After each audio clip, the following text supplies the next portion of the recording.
Mitt Romney, the 2012 Republican nominee for President of the United States, a man who secured more than 59 million votes from his fellow citizens to be commander-in-chief, is retiring from politics. He is a man of integrity, character, and decency. These are values that are necessary in a free society. Without them, we lurch towards an abyss. With them, we have the ability to step back from it. Mitt Romney has had a long career in public service. He has kept the faith. There's something important to understand. If you can't look at somebody who you have a political disagreement with and see their innate decency, understand that they're an honorable person, that they are committed to the country, their family, and their duty, then you are part of the problem. And part of the reason we have arrived at this fetid moment, in this moment of crisis in our national life. Mitt Romney has fought the good fight. And Mitt Romney is not going quietly into that good night. There's a book coming out.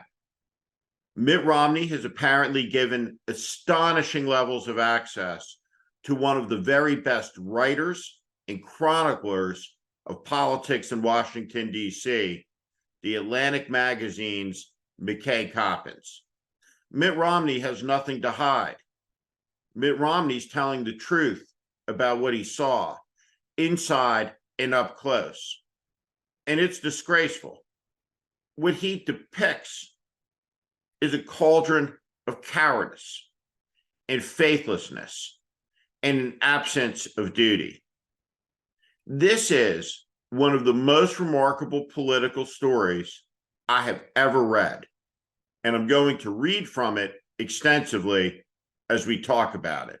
Mitt Romney saw what was building, what was coming in early January of 2021. A very large portion of my party, he told me one day, really doesn't believe in the Constitution. He'd realized this only recently, he said. We were a few months removed from an attempted coup instigated by Republican leaders, and he was wrestling with some difficult questions. Was the authoritarian element of the GOP a product of Trump, or had it always been there, just waiting to be activated by a sufficiently shameless demagogue? And what role had the members of the mainstream establishment, people like him, the reasonable Republicans, played in allowing the rot on the right to fester?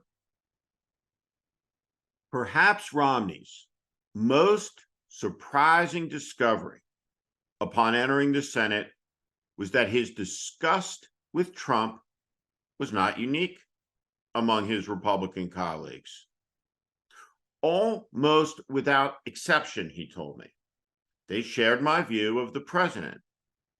In public, of course, they played their parts as Trump loyalists, often contorting themselves rhetorically to defend the president's most indefensible behavior. But in private, they ridiculed his ignorance, rolled their eyes at his antics, and made incisive observations about his warped, toddler-like psyche. Romney recalled one senior Republican senator frankly admitting he has none of the qualities you would want in a president and all of the qualities you would not. Among the very greatest failures of America's political journalist establishment is the failure to react and to take seriously, to take literally what Donald Trump said he would do going back all the way to 2015. And this is very important to understand. America's society, our entire civilization, is built on the idea of elections. There's no workaround on this. There's no place to compromise about it. The way of life in America is sustained by a very simple concept.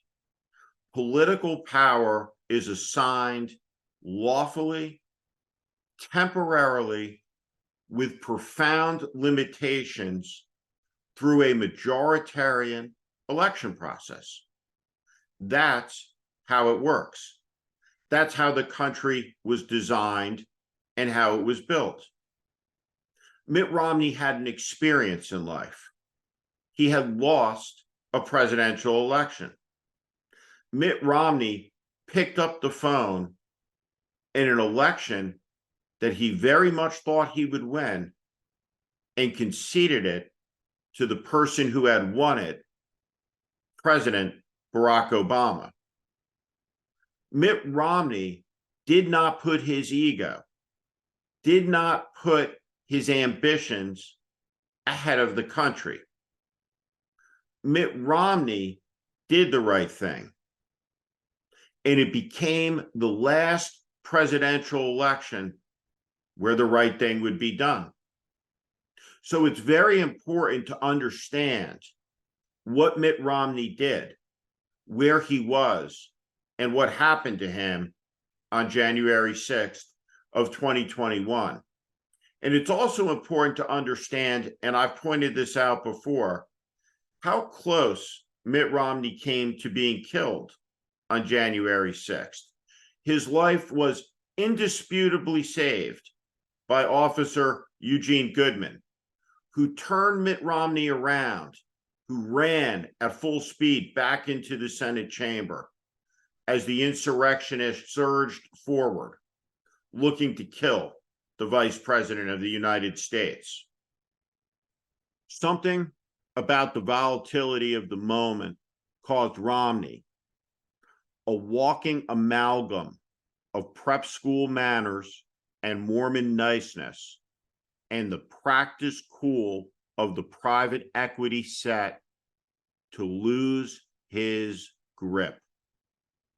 And he finally vented the raw anger he had been trying to contain. He turned to Josh Hawley, who was huddled with some of his right-wing colleagues, and started to yell. Later, Romney would struggle to recall the exact wording of his rebuke.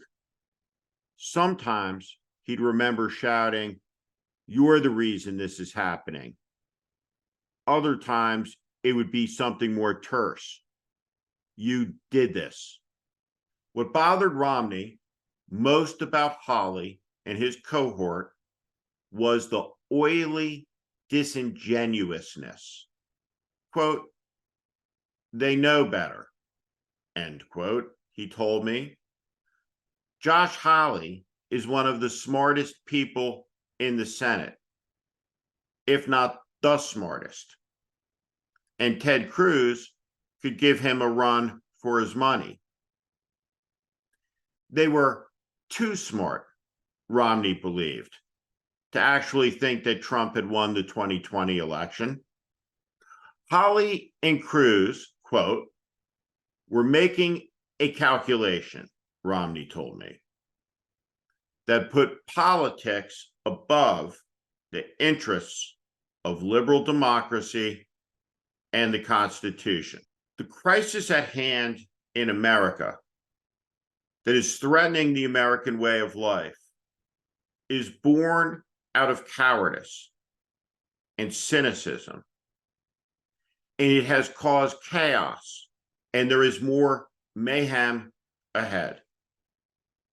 We stand at an hour in American life where the last honorable figure of great stature within the Republican Party, a man who received almost 60 million votes for president, believes it has degenerated into an illiberal, anti-democratic cabal, and he's moving on.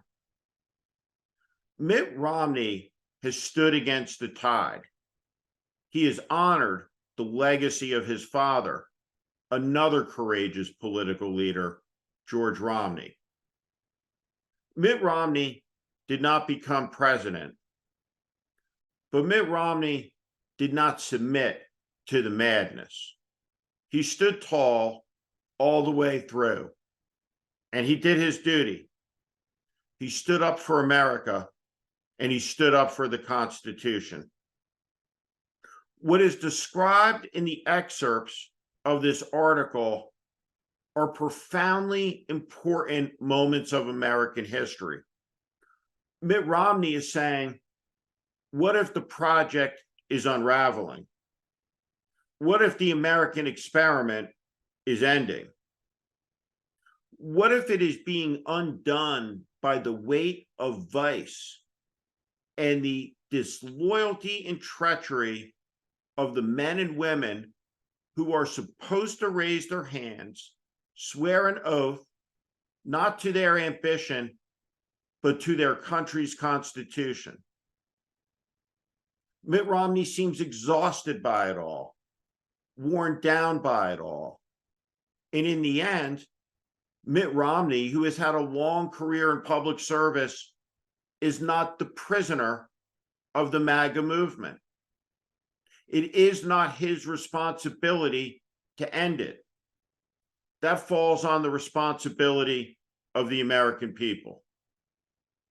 There's another important thing to understand that Senator Romney talked about, and it was the fact that on the TV set, the Republican politicians, they love Trump. But when those TV cameras went off, they laughed and they mocked him. And then when they went back on, they became sycophants again. And so on, the vicious cycle went. And with it evaporated trust and belief. With it, the media became complicit in show business. The accumulation of the sum of all of that cowardice and all of that cynicism has led us to this moment, to this precipice. And Senator Romney says something that's very true. When he's asked a question about who will win the presidential election between 82-year-old Joe Biden and 78-year-old Donald Trump, he calls it a 50-50 proposition, which it is. It's a tie race. 7 years on, 92 criminal counts notwithstanding, 35,000 public lies documented, Donald Trump is still the choice for president for many tens of millions of Americans. And he is supported and abetted in that attempt by a profound and deep current of cynicism coursing through American society. Mitt Romney's going to talk about it. His public service career has modeled a different type of behavior. That's why it's so sad that he's ending it. But his responsibility to oppose this is not a lifetime burden on his family, who, because of his principled stands, are threatened by his fellow citizens.